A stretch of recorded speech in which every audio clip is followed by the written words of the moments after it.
first reports came over the radio about a plane crash. An airliner had gone down just after takeoff from Venice, Italy. It had crashed into an industrial park and caught fire.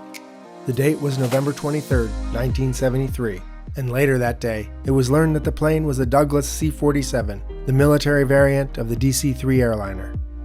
By 1973, however, those old planes from the Second World War were outdated, retired from airline service.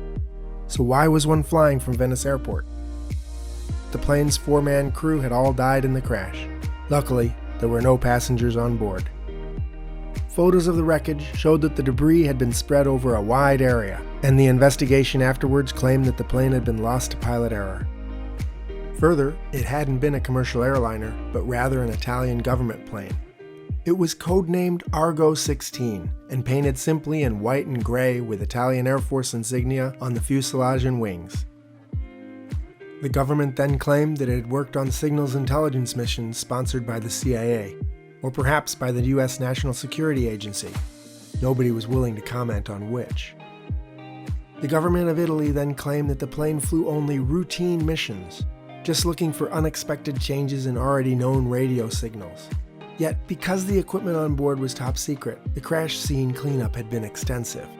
The fact that the debris had been spread over a wide area pointed to a mid-air breakup, not one where the plane had flown into the ground by accident. Things weren't adding up, and a second investigation was launched.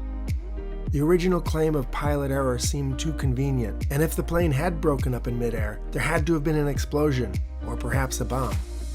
But why would anyone blow up an aging electronics plane?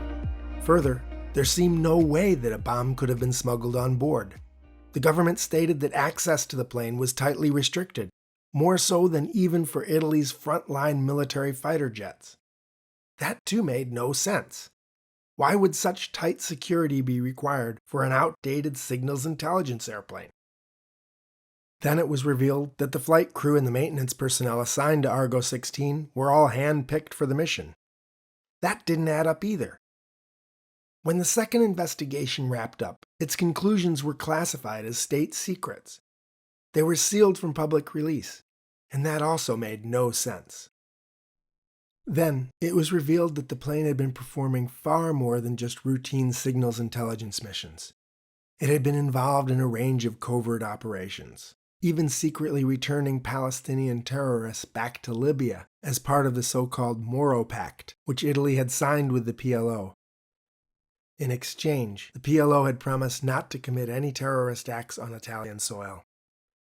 It was only after another decade that it was revealed that Argo 16 had been part of a covert joint Italian and CIA program called Operation Gladio. That program had gotten its start in the 1950s, and it funded, armed, and trained a network of covert Italian paramilitary units called the Gladiatori. These were men and women who were trained to act as what were called leave-behinds if Europe was ever overrun by the Soviets. Their mission was simple. They would remain in place and fight a guerrilla war from behind the lines. They were well trained in weapons handling, secret communications, explosives, sabotage, and assassination. It turned out that Argo 16's regular signals intelligence flights had masked a key role that it played in Operation Gladio. Argo 16 was covertly shipping tons of demolitions material, weapons, and ammunition all across Italy. By 1973, after 2 decades, the Gladiatori had risen to hold senior ranks in business, banking, politics, the military, and the Italian judicial system. They even held key positions in the Vatican.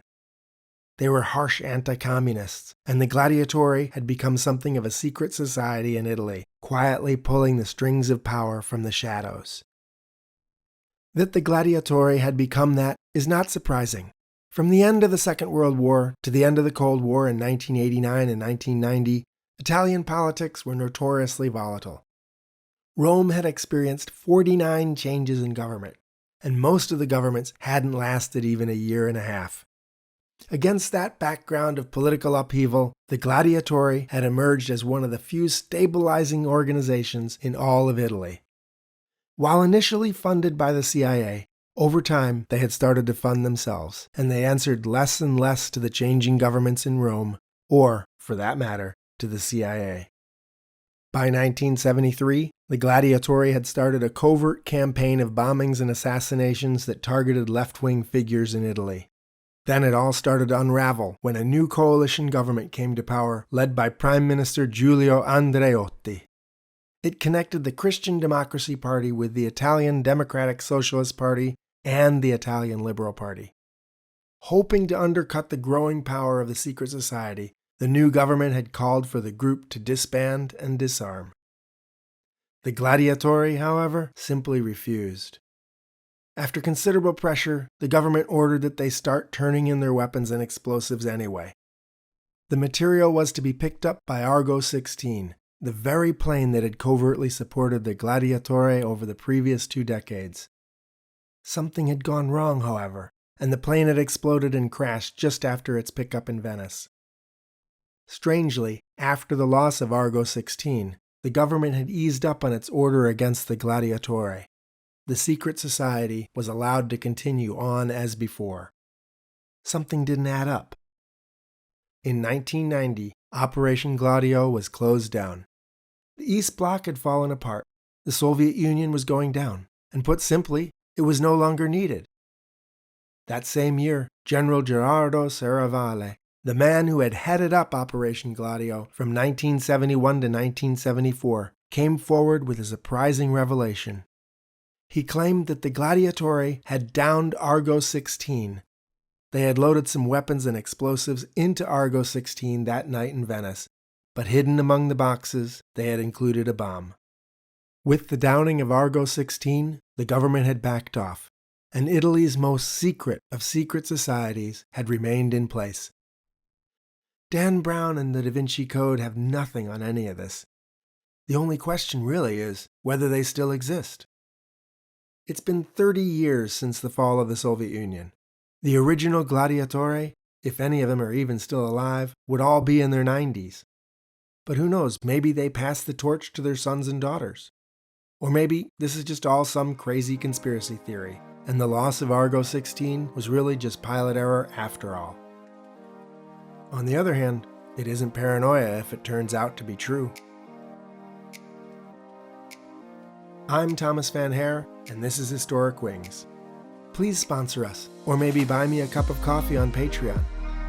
And remember, there's always more to the story.